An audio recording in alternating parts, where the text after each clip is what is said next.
तो देखो Roman Reigns summer slam के अंदर अपीयर हो गए। रोमन की बस ऑलरेडी बहुत ज़्यादा है। रोमन को कहते हैं ना सुनने के लोग तरस रहे हैं। तो कहते हैं रोमन रेंज आने वाले मंडे नाइट रॉ में आएंगे, जो कि वो आज से कुछ घंटे बाद होने वाला है। So hello everybody and welcome back to new video में तुम्हें बहुत सारी अपडेट जानने के लिए मिलेंगी, यानी कि रोमन रेंज को लेकर भी अपडेट हम लोग करने वाले हैं डिस्कस। लेकिन उससे पहले बात करते हैं बैश इन द बर्लिन के बारे में, जो कि अब WWE का अगला शो होगा वो अगस्त के आखिरी में होने वाला है। और ये जो bash in the Berlin show है, पहले इसके WWE सुपरस्टार्स अनाउंस हो चुके थे, बहुत सारे नेम इसमें अनाउंस हुए थे। लेकिन जब से समर स्लैम हुआ तो इस लिस्ट के अंदर 2 नए एडिशन हो चुके हैं नेम्स के। और अब WWE वालों ने डेमियन प्रीस्ट और लिव मॉर्गन को भी एडवर्टाइज कर डाला, यानी कि ये दोनों भी अब इस वाले प्रीमियम लाइव इवेंट का पार्ट होंगे। WWE ने अपडेटेड अनाउंसमेंट से कंफर्म कर डाला, या फिर अपडेटेड पोस्टर लुक से। इसके अलावा कोडी रोड्स हैं, ड्रू मैकिंटायर हैं, हमारे गंथर हैं और बियांका बिलेर हैं, जो कि अभी फिलहाल पोस्टर के अंदर फीचर किए जा रहे हैं। तो देखते हैं किस तरीके से बैश इन द बर्लिन का जो मैच कार्ड है वो सेटअप होगा, वो शेप होगा, क्योंकि अभी फिलहाल ये कुछ चीज़ें या फिर कुछ अपडेशन WWE ने उसके अंदर कर दिया है।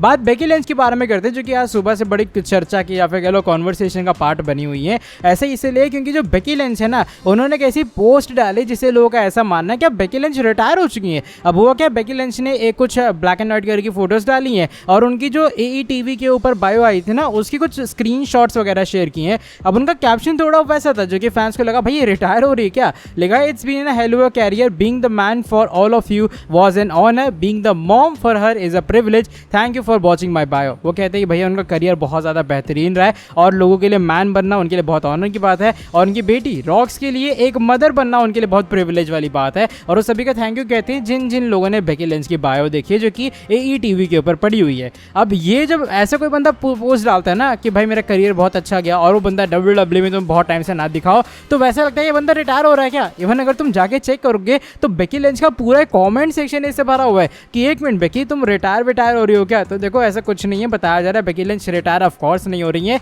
एंड तुम एक नॉर्मल सी बात सोचो यार, बेकी लिंच एक बहुत बड़ी स्टार है, मतलब वुमेन्स डिवीजन की स्पेशली। तो तुम्हें लग रहा है क्या वो इंस्टाग्राम के ऊपर से वो अपने रिटायरमेंट अनाउंस कर देंगे, और इवन WWE भी ऐसा नहीं करने देगी। ट्रिपल एच तो खुद चाहेंगे कि भाई बेकी लिंच आए और वो टीवी पे अनाउंस करें, ताकि उनके ही शो की और बस बने कि बेकी लिंच वहाँ पर रिटायर हुई है। फायदा तो WWE को इवेंचुअली इस चीज़ से होगा ना। तो इसलिए देखा जाए भाई यहाँ पर बेकी लिंच की जो रिटायरमेंट वाली पोस्ट है, ये एक्चुअल में किसी भी तरीके की रिटायरमेंट नहीं है, और बेकी ऐसे वे में रिटायर नहीं होगी, बस वो WWE से गायब है और वो काफ़ी ज़्यादा जल्दी एक बार फिर से कम बैक करने वाली है। ये रिटायरमेंट पोस्ट तो उनकी बिल्कुल भी नहीं है। बात अगली स्टोरी के बारे में कर लेते हैं, जो कि कोडी रोड्स और हमारे सोलो के मैच के बारे में जुड़ी है। हमने इस वाले मैच के अंदर भी काफ़ी सारे कैमियोज दिखे। पहले टाइमा टोंगा टांगा लुआ आ गए, फिर रैंडी ऑर्टन केविन ओवेंस का कमबैक हो गया, फिर उसके बाद जेकब फाटू आए, जेकब फाटू के बाद रोमन रेंज आ गए। अब तुमने अगर सोचा होगा या फिर मैच में तुम देख रहे होगे, एक बार अंदर से फीलिंग आई होगी ना कि ऊसोज आएंगे, जिमी ऊसो आएंगे या जे ऊसो कोई तो आएगा और वो आके कोडी रोड्स की हेल्प करेगा, लेकिन दोनों में से कोई भी नहीं आया। अब इसके बाद कुछ ऐसे स्पेकुलेशंस आने लगी कि भैया ऊसोस प्लान तो थे, लेकिन WWE ने चीज़ों को कैंसिल कर दिया।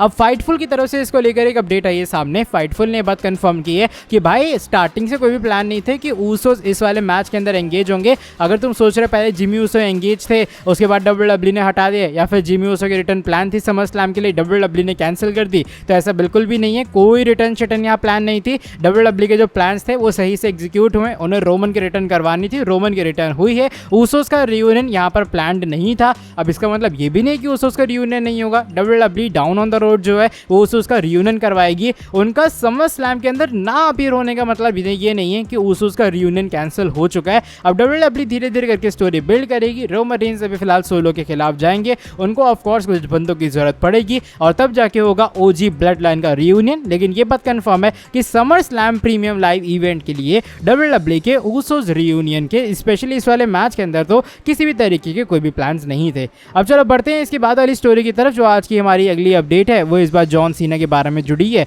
बिकॉज ट्रिपल एच ने भी रिसेंटली जॉन सीना के रिटायरमेंट टूर को लेकर कुछ बातें बता डाली हैं या फिर कुछ और इन्फॉर्मेशन डिस्क्लोज की है। यहाँ पर है कि हमारे जो सी नेशन लीडर हैं उनके लेकर जो ट्रिपल एच ने अपडेट दी है वो ये दी कि भैया देखो सीन कुछ इस तरीके से है कि जॉन सीना ना अभी फिलहाल WWE के अंदर काफ़ी ज़्यादा जल्दी वापस आ जाएगा। अब एग्जैक्ट डेट क्या है वो या ना पता है अभी फिलहाल ट्रिपल एच को, ना ही जॉन सीना को, क्योंकि जॉन सीना ने अपने करियर में इतना तो कर लिया कि उसके पास एक राइट है कि जब वो आना चाहे वो आ सकता है। और वो भी चाहते हैं कि जॉन सीना खुश रहें जो भी वो करना चाह रहे हैं अपने इस एंडिंग मोमेंट के अंदर, अपने इस फेयरवेल टूर के अंदर। वो कहते हैं ऑफकोर्स जॉन सीना तुम्हें रॉयल रंबल के अंदर देखने के लिए मिलेगा, जो कि उसका आखिरी रॉयल रंबल होने वाला है। उसके बाद एलिमिनेशन चेंबर का भी वो पार्ट होगा, वो रेसलमेनिया का पार्ट होगा, जो कि उसका आखिरी रेसलमेनिया होगा। और जॉन सीना की जो स्ट्रीक है वो साल 2025 तक चलने वाली, 2025 के एंड में जाके वो रिटायर हो जाएंगे। और जॉन सीना का वो एंड होने वाला है। ट्रिपल एच यहाँ पर ये बात भी ऐड करते हैं कि देखो ऑफ कोर्स उनका हॉलीवुड के अंदर या फिर डब्ल्यूडब्ल्यूई में इसके अलावा अगर कोई पार्ट लेते तो उसमें तो खत्म नहीं होगा, लेकिन अगर जॉन सीना तुम एक्टिव कॉम्पिटिटर को जो कि एक स्क्वाड सर्कल में रिंग के अंदर कम्पीट करता था,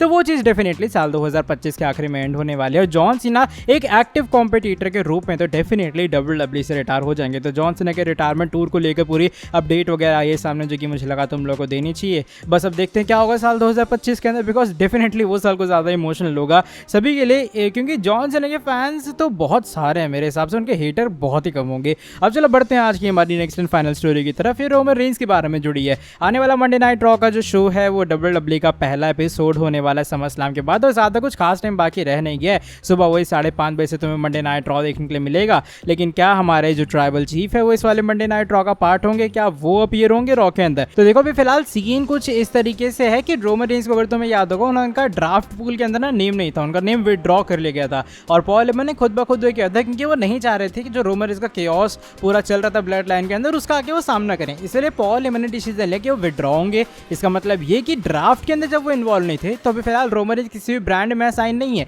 वो मंडे नाइट रॉ का पार्ट भी नहीं है, वो स्मैकडाउन का भी पार्ट नहीं है। तो क्या है इसका मतलब है कि वो रॉ के अंदर अपीयर होने वाले हैं? तो देखो अभी फिलहाल चांसेस जो स्पेकुलेशन बता रही है वो ये है कि शायद डब्ल्यूडब्ल्यूई रॉ के अंदर रोमन को अपीयर नहीं करवाएगी, because already Monday night raw के अंदर चीज़ों को हाइप अप करने के लिए डब्ल्यूडब्ल्यूई के पास बहुत सारी चीज़ें हैं। डोमिनिक ने बीट्रे किया रिया रिप्ले को, फिन बैलर ने रिप्ले कह रहा हूँ, फिन बैलर ने बीट्रे किया डेमियन प्रीस्ट को, यानी कि मसाला मंडे नाइट रॉ के लिए ऑलरेडी काफ़ी है। Seth Rollins, CM Punk, Drew McIntyre वाली चीज़ तो चल ही रही है। अब रोमन रेंज वाली चीज़ ना डब्ल्यूडब्ल्यूई बताया जा रहा है स्मैकडाउन के लिए ही बचा के रखिए कि इवन सोलो जो है वो स्मैकडाउन से बिलोंग करते हैं, तो डेफिनेटली जो डब्ल्यूडब्ल्यूई वाले हैं वो उसी डायरेक्शन की तरफ जाएंगे कि भाई अगर फ्यूड सोलो के साथ में हो रहा है, कोडी रोड्स उस मैच में इन्वॉल्व थे, रोमन अगर उस मैच में रिटर्न कर रहे हैं तो वो स्मैकडाउन की ब्रांड के अंदर ही कंपीट करने वाले हैं, जो कि मुझे लग रहा है एक कंफर्मेशन देता है कि अभी फिलहाल जो हमारे ट्राइबल चीफ हैं वो मंडे नाइट रॉ के अंदर तो अपीयर नहीं होंगे। हाँ, हो सकता है अगर out of nowhere triple H उनको लेकर आ जाए, पूरी तरीके से डिफरेंट एस्पेक्ट होगा, लेकिन अभी फिलहाल तो कोई भी एज कंफर्मेशन या फिर एज कोई भी रिपोर्ट नहीं है जो कि कहे